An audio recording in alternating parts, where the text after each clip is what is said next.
and the right to wear spandex. Merry Christmas, Brentwood! They gave me 5 minutes tonight to hop on this stage, hop off, and leave you satisfied. That's known as a comedy quickie. A little bit about myself. I traveled all over the United States for 40 years. I worked in animal management. That's called construction. I used humor at work to win friends, influence people, and destroy my enemies. And when I retired, I took up stand-up comedy. I actually wanted to become an Instagram influencer, but I was simply unwilling to get the boob job. So, a lot of you came here tonight looking for that new, young, up-and-coming comedian with that urban hip vibe. That ain't me.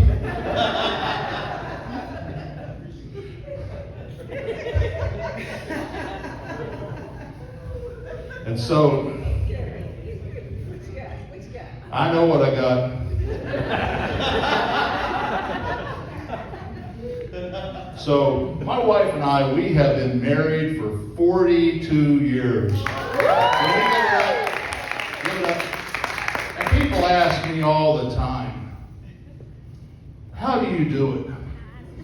And I give you the most logical response that I can ever think of.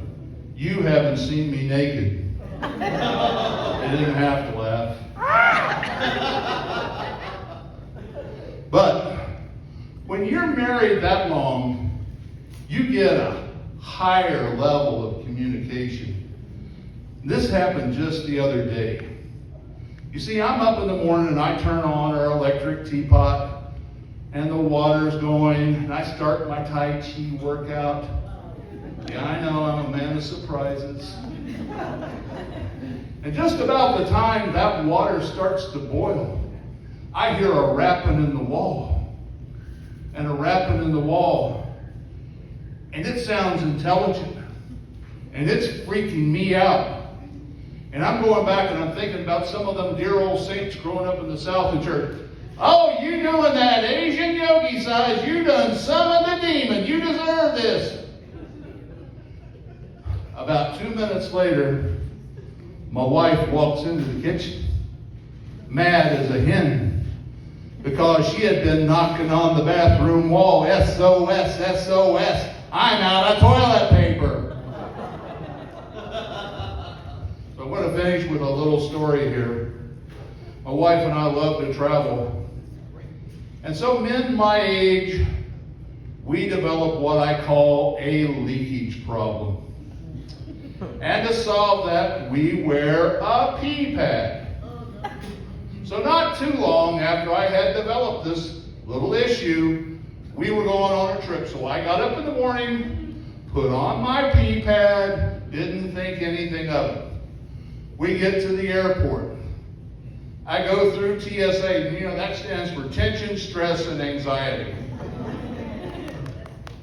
And I go through, and I always volunteer. I have an artificial knee, an artificial hip, probably an artificial head. But I always get a little extra wanding because I volunteer.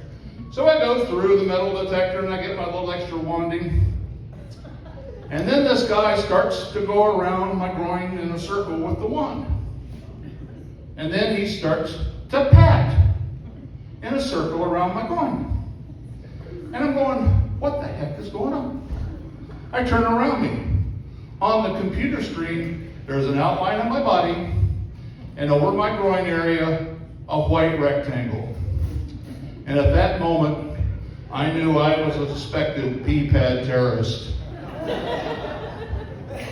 So the wanding continues and the patting continues. The patting continues and the wanding continues. And finally, I had enough. I raised my hand in the air and I said, "Excuse me, sir. I am wearing a pee pad. If you will just allow me to reach in, pull it out, you can examine it, and we can go about our day." Well, I found out that one cannot just be brandishing a pea pad of mass destruction. So this TSA agent did what any good TSA agent would do. They got their supervisor involved. Not a supervisor by accident, because the first thing they noticed, I was wearing a belt. So he made me take my belt off. He's patting, he's wanding, he's patting and wanding. And finally, he started to frisk up and down my sides. And it got more vigorous. And because I wasn't wearing a belt, guess what? My pants started to fall off. Out of the goodness of his heart, he allowed me to use one hand to hold my pants up, and I had to have one in the air. And the wanding and the patting and the frisking continued. I'm feeling helpless. I'm feeling vulnerable. I look around for the one person that I can depend on, the anchor in my life, my love, my wife, and I turn around and she had turned her back on me and was chortling in laughter. So at that moment, I was informed of an official TSA maneuver called the crotch grapple. After the appropriate or inappropriate crotch grappling was performed, I was informed I was no longer a threat to national security. I stumbled forward, shoeless, my pants still about to fall off. I didn't know if I needed a cigarette or a cuddle, but as God is my witness, I will never wear a pee pad to the airport again.